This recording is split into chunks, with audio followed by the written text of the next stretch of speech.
और अन्य गणमान्य सज्जन भी, माता बहनों, मीडिया के बंधु, मैं कुछ नहीं कहूँगा। अपना पूरा समय अपने बेटा को दूंगा और छोटे भाई वर्मा को दूंगा।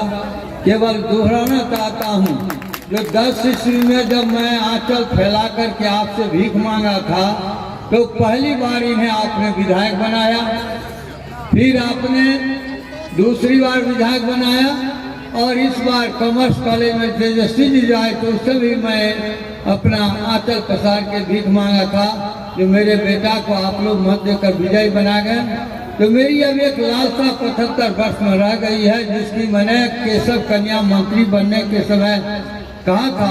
मेरी का लालसा रह गई है मधेपुरा लोकसभा का उम्मीदवार, मधेपुरा का लोकसभा का प्रतिनिधित्व हमारा चंद्रशेखर बेटा करे।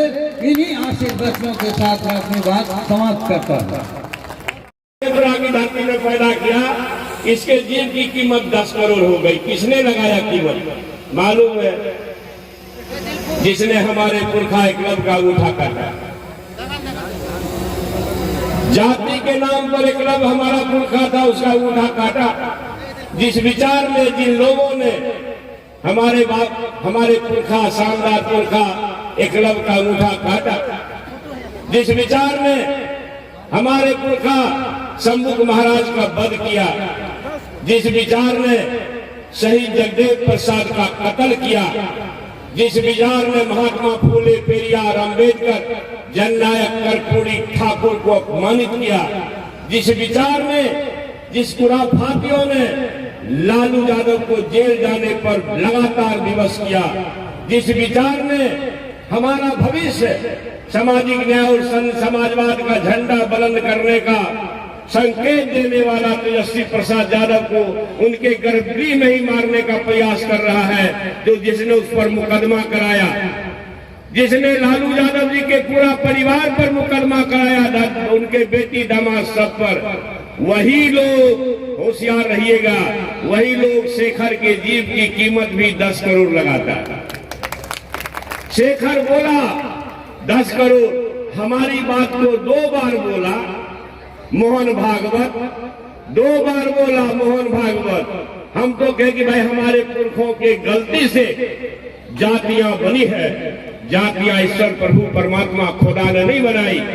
जातियों से जातियां इसे, तुम्हारा ना खाए, तुम्हारा न पिए, उससे न छुआओ, उससे उसके साथ न बैठो, उसके साथ न खेलो।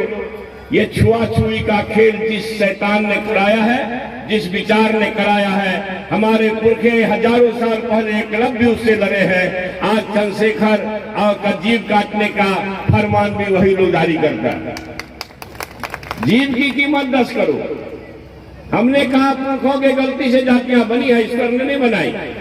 अगर ईश्वर किसी जाति के दास होते, अगर ईश्वर किसी जाति के दास होते, तो बाबा साहब अंबेडकर मनवाद द्वारा बनाए गए सबसे कमजोर जाति में पैदा होने वाला, मुझे गौरव है पूरे विश्व में 100 वर्ष नहीं, मुझे अब जानकारी हुई है, किसी ने दिया है, मैं पढ़ा नहीं हूं, मैं तो 100 वर्ष जानता था, लेकिन 300 वर्ष के विद्वानों में सबसे बड़ा विद्वान अगर कोई है तो भारत भूमि के हमारे महान पुरखा बाबा साहब अंबेडकर थे। इन्होंने कहा शिक्षा शेरनी का दूध है, जो पिएगा वो दहाड़ेगा। हे मधेपुरा के महान पुरखों के महान संतानों, आपने शेखर को पढ़ा दिया, शेखर दहाड़ा तो इसके जीव की कीमत 10 करोड़ लग गई। ध्यान दीजिएगा, जीव की कीमत 10 करोड़ लग गई।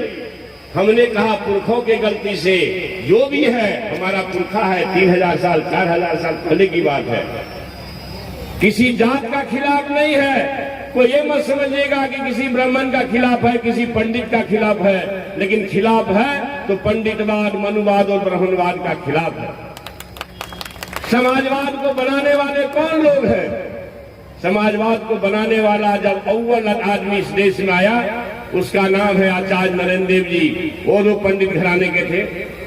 दूसरा नाम यहाँ से कोसी के महान धरती से जेबी कृपलानी साहब MP होते थे, उनका नाम आता है। तीसरा नाम जयप्रकाश नारायण जी का आता है। यूसुफ मेहर अली जी का नाम आता है। जराज नारायण जी का नाम आता है। पंडित मधुली माई का नाम आता है, पंडित जनेश्वर मिश्र का नाम आता है, और 37 वर्ष तक गरीब पिछड़ों का आरक्षण दबा करके जो खाया वो देने वाला भी हमारे शानदार नेता राजा मांडा बीपी सिंह साहब हुए। क्या बात है, जिसको चिंता देश बनाने की है वो सबको ताकतवर बनाना चाहता है। अब यकीन करिए 100 में 90 लोग अगर आज भी नौकरी के लिए भटक रहा है, 100 में 90 लोग अगर आज भी जाति के कारण छुआछुई का शिकार है, और 10 आदमी जो हजारों साल से मजबूत है, हे मजबूत कंधे वाले, आप देश को अगर ताकत देना चाहते हो तो 90% लोग 100 में 90 लोग जो हजारों साल से सताए गए हैं उनको भी साथ कर लो। कोई माई का लाद भारत को ताकतवर बनाने से न रोकेगा। चीन की चौधराहट और अमेरिका की दादागिरी को हम भारतवंशी ठीक करेंगे। कमाल है। और यह बात अगर हम कहते हैं तो हमारे जीव की कीमत 10 करोड़ लगती है, और उसी बात को मोहन भागवत कहते हैं तो मोहन भागवत की जीव की कीमत कोई 10 रुपया नहीं लगाता है। यही जाति का खेल है। लालू यादव चारा घोटाला पकड़े, लालू यादव विजिलेंस को जांच दिए, लालू यादव सीबीआई को जांच दिए, जो चारा घोटाला पकड़े, जो मुद्दे बने, मात्र 2.5 साल के अंदर पता चला वो आदमी जेल में है। वो आदमी जेल हर समय जेल जा रहा है, सजा हो गया। मगर जगन्नाथ मिश्रा तो मोटा जाति ऊंचा जाति का है, मर गए। नहीं कहना चाहता हूं क्योंकि जाति का यह खेल है।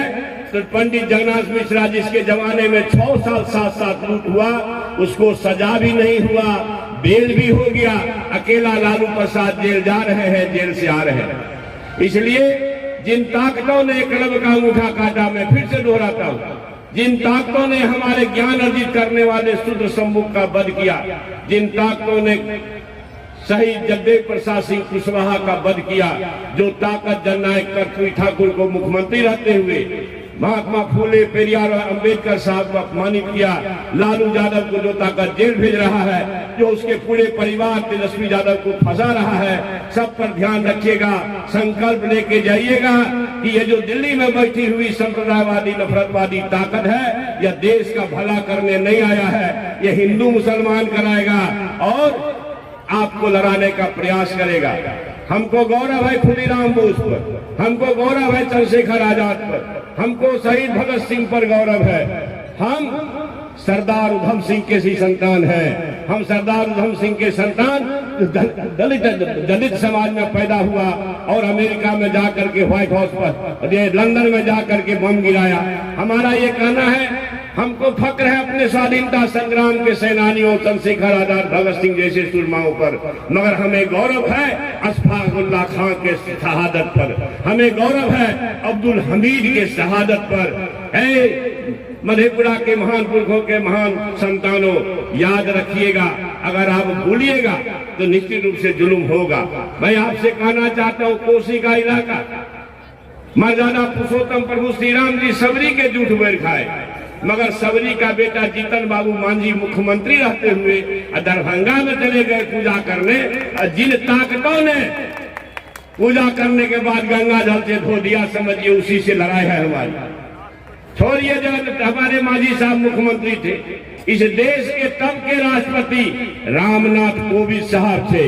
रामनाथ कोविंद साहब जब जगन्नाथपुरी मंदिर में गए तो जो लोग उनको मंदिर में घुसने नहीं दिया, पूजा नहीं करने दिया, राष्ट्रपति को, हमारी लड़ाई उससे है। इसलिए आप सब जगेंगे, 100 में 90 लोग जगेंगे तो 10 आदमी तो ठुक्के से दहा जाएगा। दूसरा, 10 आदमी में भी जो समझदार लोग हैं, जो देश को ताकत देना चाहते हैं, वो हमारा भाई है, उसी में बीपी सिंह है, उसी में आचार्य नरेंद्र जी के संतान है, उसी में जनेश्वर मिश्र, पंडित जनेश्वर मिश्र और मधुली माई के संतान है, जयप्रकाश नारायण जी के संतान है। पता नहीं, एक हमको लगता है 10 नाम गिन लीजिए, 8 नाम ऊंचे बिरादरी के लोगों का है जो समाजवाद को चाहते थे, क्योंकि देश को बनाने की चिंता उनको थी। अंत में मैं एक बात कहना चाहता हूं, ध्यान सुनिएगा। ये जो संप्रदायवादी नफरतवादी ताकत है, आज से 10 वर्ष पहले क्या कह के गया था? सबके खाता में 15-15 लाख दूंगा। आया जन धन खाता खोल के धन धन सा की ठन ठन, अरे धन धन की ठन ठन, धन धन, अरे कमाल भैया, कहा 15-15 लाख देंगे। बोला 2-2 करोड़ युवाओं को साले साल नौकरी देंगे। रेल बेचा, भेल बेचा, सेल बेचा, कोल इंडिया का ज्यादातर हिस्सा बेच दिया। पता नहीं 2 आदमी बेचने वाला, 2 आदमी खरीदने वाला। शिक्षा के मंदिर को भी बेचने का उपाय कर लिया है। इसलिए सीमा सरहद का क्या हाल है? चीन डोकलाम में अरुणाचल प्रदेश में 1300 किलोमीटर घुस गया और गांव बना लिया। नेपाल भी लगभग 7,100 एकड़ 7,100 एकड़ जमीन पर कब्जा किया। ये 56 इंची वाला कहाँ है भाई? तो सीमा सरहद घायल है, बेरोजगार तबाह है, किसान तबाह है, बर्बाद है।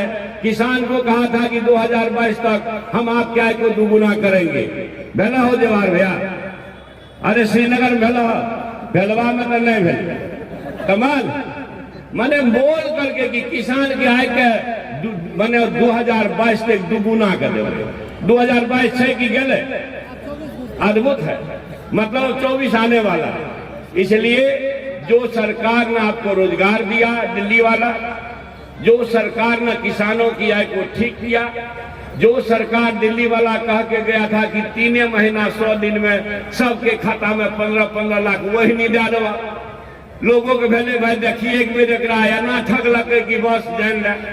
तो मतलब सीमा सरहद घायले है, तो रोजगार से लेके सब कुछ छीनने वाले लोग हैं।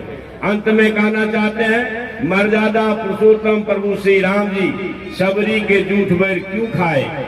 वो भी दुखी थे जाति व्यवस्था से कि भाई ये कौन सा समाज है कि इसको साथ न खेलेंगे, उसके साथ न खाएंगे, उसके साथ न बैठेंगे। हम अगर ख्याल में सबरी के जूठ बैर तो सबको वह करे लगते, मगर भगवान राम जी के खाली लोग धूपबत्ती देखबे से आ सब लोग काम नहीं करे छे। ई सखरा करलक है।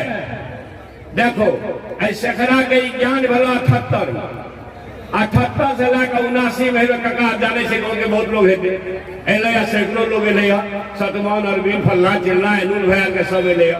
तो मतलब हमरा 78 में ज्ञान भेला, 79 से 78-79 से होली दिवाली में जब गांव घूमे छिए तब से नेतागिरी दिन 92 शुरू कर लिए, 90-92 से। लेकिन तब से हम कोई न जाने कि कौन छूत है कौन अछूत है। भगवान राम जी नहीं छुआते हैं।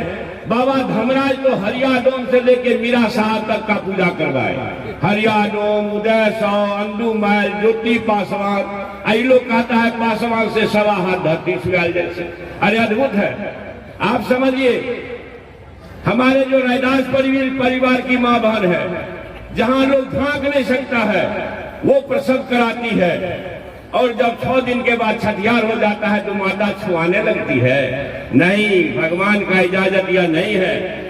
हमारे रजक भाई है, रजक भाई कपड़ा धोते हैं और उसी को पहन करके शहर बाहर हम लोग मंदिर में जाते हैं, मस्जिद में जाते हैं, तब तो कपड़ा से नहीं छुआते हैं, लेकिन रजक भाई से छुआ जाते हैं। अद्भुत है। कैसे होगा? पासवान जी समझिए क्या काम करते हैं कि 1.25 हाथ धरती और हड्डी तक छुआ जाता है। ये सब गंदा चीज है। इसलिए हम समझे बाबा साहब अम्बेडकर ने हमको सिखाया।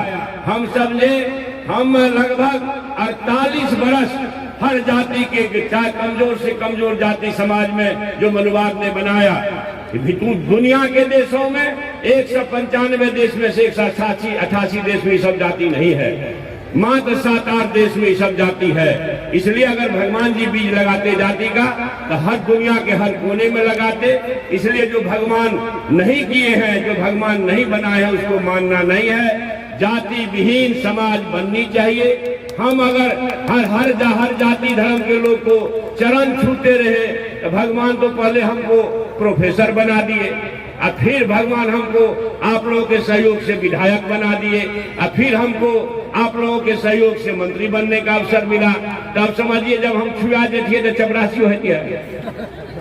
इसलिए छुआ छुई नहीं, छुआ छुई को धक्का दो सामाजिक न्याय, संप्रदायवाद, नफरतवाद परोसने वाला मोदी सिंहासन खाली करो और सामाजिक न्याय, समाजवाद और मोहब्बत लाने वाला लालू यादव का सिपाही अंबेडकर, बाबा साहब अंबेडकर, महात्मा फूले पेरियार का संतान दिल्ली पर कब्जा करेगा, मधेपुरा और कोसी इसका गवाह बनेगा। मैं आप सभी लोगों के, बुजुर्गों के चरण में शीश नमन करते हुए अंत में कहना चाहता हूँ, यहाँ से जाइएगा, फरेबियों के चक्कर में मत पड़िएगा, सब चीज के दाम बढ़ा देंगे। ऐसे पहले 5 महीना पहले जीरा मिले रहे 400 टका, आप मिले 800-900 टका। गैस के दाम जानिए रहा छो, खाद के की हाल है भैया, पहले मिले रहे थे 10 बरस पहले 650 टका में, आप मिले थे 1650 में। तो ये बढ़ाई महंगाई भी उतने बेशुमार। इन्हीं शब्दों के साथ मैं आप लोगों का, बुजुर्गों के चरण में फिर शीश नमन करता हूँ।